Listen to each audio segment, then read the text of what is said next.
Salam sejahtera dan salam sehat bagi kita semuanya. Jemaat Tuhan dimanapun kita berada, kiranya damai Tuhan senantiasa beserta dengan kehidupan kita. Bapak Ibu yang Tuhan kasihi, marilah kita mempersiapkan hati dan pikiran untuk menyambut sabda Tuhan. Terlebih dahulu kita bersatu dalam doa, kita berdoa. Terpuji dan termulia nama-Mu ya Tuhan, Allah kami, Allah yang Maha Pengasih dan Pemurah. Saat ini Tuhan, kami akan mendengarkan sabda Tuhan. Biarlah kiranya Tuhan memberkati kami sehingga kami mengerti sabda-Mu. Dalam nama Yesus kami berdoa. Amin. Jemaat yang terkasih di dalam Tuhan kita, adapun sabda Tuhan tertulis dalam kitab Ulangan pasal 30 ayat 15 sampai dengan ayat yang ke-20. Mari kita baca demikian firman Tuhan. Ingatlah, aku menghadapkan kepadamu pada hari ini kehidupan dan keberuntungan, kematian dan kecelakaan. Karena pada hari ini aku memerintahkan kepadamu untuk mengasihi Tuhan Allahmu dengan hidup menurut jalan yang ditunjukkannya, dan berpegang pada perintah, ketetapan dan peraturannya, supaya engkau hidup dan bertambah banyak dan diberkati oleh Tuhan Allahmu di negeri kemana engkau masuk untuk mendudukinya. Tetapi jika hatimu berpaling dan engkau tidak mau mendengar, bahkan engkau mau disesatkan untuk sujud menyembah kepada Allah lain dan beribadah kepadanya, maka aku akan memberitahukan kepadamu pada hari ini bahwa pastilah kamu akan binasa. Tidak akan lanjut umurmu di tanah kemana engkau pergi menyeberangi sungai Yordan untuk mendudukinya. Aku memanggil langit dan bumi menjadi saksi terhadap kamu pada hari ini. Kepadamu kuperhadapkan kehidupan dan kematian, berkat dan kutuk. Pilihlah kehidupan supaya engkau hidup, baik engkau maupun keturunanmu, dengan mengasihi Tuhan Allahmu, mendengarkan suaranya, dan berpaut padanya.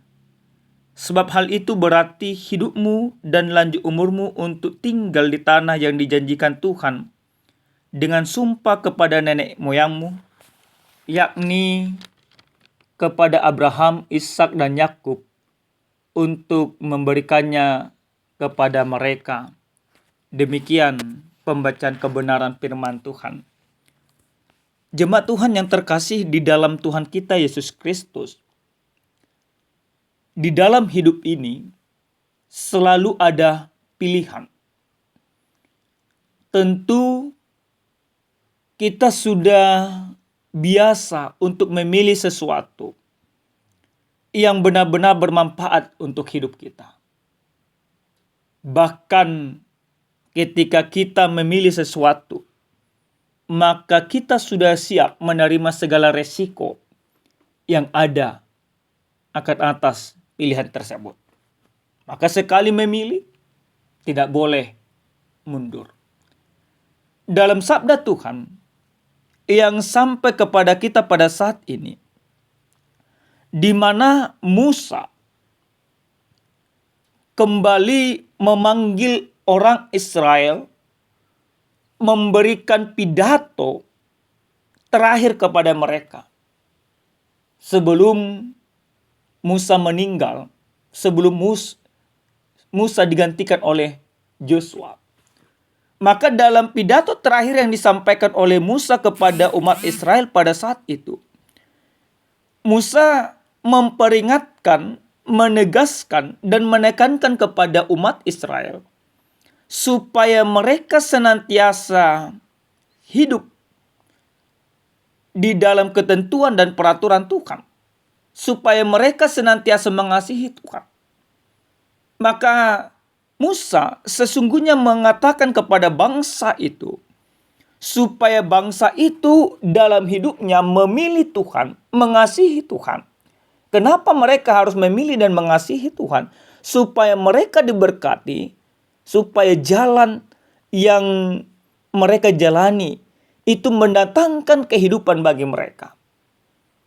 Tentu Bapak Ibu, Dalam kebenaran firman ini, dengan tegas dan jelas, Musa memberikan perintah kepada mereka untuk mengasihi Tuhan Allah, untuk hidup menurut jalan dan ketentuan Tuhan, untuk hidup menurut ketetapan dan peraturan Tuhan, sehingga mereka diberkati oleh Tuhan di negeri yang telah Tuhan janjikan kepada mereka, yaitu negeri yang penuh dengan berkat, susu dan madu, atau negeri Kanaan. Bahkan Musa memberikan sebuah peringatan yang jelas. Kalau mereka tidak memilih Tuhan, tidak mendengarkan Tuhan, maka mereka akan mengalami kematian. Memilih kehidupan berarti diberkati tidak hanya dirinya, tapi juga anak-anaknya, keturunannya. Tapi memilih meninggalkan Tuhan berarti siap menerima kutuk dari Tuhan. Nah, Bapak Ibu yang terkasih di dalam Tuhan kita Yesus Kristus, peraturan yang Tuhan berikan ini kepada umat Israel melalui Musa, sebuah peraturan yang mutlak, yang tidak boleh diganggu-gugat, atau yang tidak boleh dinego-nego. Artinya, tidak boleh mereka mengatakan, hari ini aku akan memilih Tuhan, besok aku akan memilih yang lain. Hari ini aku tidak memilih Tuhan, besok aku akan memilih Tuhan. Tidak demikian. Maka dengan tegas dalam kebenaran firman ini, dikatakan bahwa Allah memanggil langit dan bumi menjadi saksi terhadap umat itu. Supaya apa? Supaya umat itu benar-benar mengerti bahwa setiap pilihan itu mengandung sebuah resiko yang harus mereka terima dalam kehidupan. Pilihan yang salah akan mendatangkan kebinasaan, tapi pilihan yang benar akan mendatangkan kehidupan. Nah, Bapak Ibu, sekarang kalau diperhadapkan firman ini ke dalam kehidupan kita sekarang, lalu kita mencoba merefleksi atau merenung sejenak. Bagaimana dengan pilihan yang sudah kita lakukan sampai saat ini? Sepanjang hidup kita, jalan mana yang sudah kita pilih? Mungkin Bapak Ibu, ada kalanya kita memilih jalan Tuhan. Ada kalanya kita memilih jalan kita sendiri tanpa menghiraukan Tuhan. Ada kalanya ketika kita salah dalam pilihan itu ada penyesalan. Namun ada kalanya ketika kita benar memilih pilihan itu ada sukacita. Tapi lihat kebenaran firman Tuhan ini, kita mau diingatkan, yang pertama, jangan lagi coba-coba dalam kehidupan ini. Jangan lagi coba-coba untuk sekarang memilih yang ini, besok memilih yang ini. Tidak demikian lagi. Sekarang kita harus tetapkan bersama-sama bahwa kita akan memilih Tuhan, bahwa kita akan memilih kehidupan, bahwa kita akan berjalan dalam ketentuan yang Tuhan tentukan. Yaitu kita akan senantiasa dalam kehidupan kita terus-menerus mengasihi Tuhan, terus-menerus hidup dalam jalan Tuhan. Sehingga apa? Ketika kita hidup dalam jalan dan ketentuan Tuhan, maka kita akan diberkati.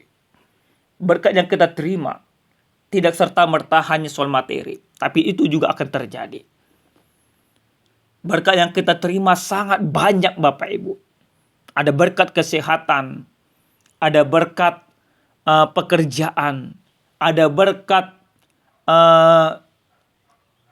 usaha yang lancar, dan lain sebagainya. Itu akan mengalir terus-menerus bagi kehidupan kita. Dan pastinya berkat yang kita terima ketika memilih jalan Tuhan akan dirasakan anak dan cucu kita, keturunan kita. Nah, yang kedua, Bapak Ibu yang terkasih di dalam Tuhan kita Yesus Kristus, dalam firman ini juga mau mengajarkan kepada kita kenapa kita harus memilih Tuhan. Karena Tuhan juga sudah memilih kita. Dalam karya penyelamatan yang telah Yesus berikan kepada kita, Dia memilih kita. Dia memilih mengasihi kita. Dia memilih menyelamatkan kita. Dia memilih untuk menebus kita. Dia Allah yang sangat peduli. Allah yang menentukan pilihannya. Dia rela mati di kayu salib demi menyelamatkan kita. Demi memilih kita supaya kita terus-menerus memperoleh kehidupan yang kekal itu. Bukan tidak bisa Bapak Ibu seperti yang kita lakukan. Kita meninggalkan Tuhan. Bukan tidak bisa Allah ibaratnya membiarkan kita. Tapi karena kasih-Nya yang begitu luar biasa, Dia sudah memilih kita, menyelamatkan kita, memberikan kehidupan itu kepada kita supaya kita tidak binasa. Maka hal yang sangat logis bahwa kita harus memilih Tuhan dalam hidup ini. Bahwa hal yang sangat logis kita memilih jalan dan ketentuan Tuhan. Memang Bapak Ibu, ketika kita memilih Tuhan, sebab Tuhan sudah memilih kita, ada banyak tantangan, ada banyak rintangan. Terkadang kita memilih Tuhan, ada banyak tangisan, ada banyak keluh kesah, ada banyak cobaan yang akan kita hadapi. Tapi yakinlah Bapak Ibu, walaupun memang proses kita dalam memilih Tuhan itu proses yang sangat-sangat sulit, mengorbankan banyak hal, tapi hasil daripada pilihan kita memilih Tuhan, happy endingnya kita akan bersuka cita. Tuhan memilih kita dalam karya penyelamatan yang Yesus berikan dalam memilih kita juga itu luar biasa. Sampai darahnya tertumpah di kayu salib. Sampai seluruh tubuhnya berbilur. Itu menunjukkan resiko yang sudah Tuhan terima dalam memilih kita, dalam menyelamatkan kita. Tentu kita juga demikian Bapak Ibu. Memilih Tuhan tidak selamanya jalannya mulus, tapi akhir dari memilih Tuhan akan bersuka cita. Terkadang kita memilih dunia ini, jalannya terkadang mulus, tapi akhirnya pasti kesengsaraan. Maka yang terakhir Bapak Ibu, dari firman ini kita mau melakukan menjadi orang yang menjadi berkat. Ini yang harus kita pahami. Ketika kita memilih Tuhan, kita akan menjadi berkat, kita akan keluar dari kutuk. Maka kita juga diajak untuk menjadi berkat bagi sesama. Memilih Tuhan berarti bermanfaat bagi sesama. Memilih Tuhan berarti menjadi inspirasi bagi orang lain. Memilih Tuhan berarti menjadi teladan bagi sekitar. Amin. Kita berdoa. Kami bersyukur Tuhan kami, Tuhan yang maha baik, untuk firman Tuhan yang sudah kami dengarkan pada saat ini. Biarlah kiranya Tuhan, dalam sisa hidup kami mulai saat ini, kami akan memilih-Mu, sehingga hidup kami akan diberkati. Walaupun Tuhan banyak tantangan mungkin, tapi kami percaya Tuhan akan menyertai kami. Dalam nama Yesus kami berdoa. Amin. Salam sejahtera bagi kita Bapak Ibu, Tuhan Yesus memberkati.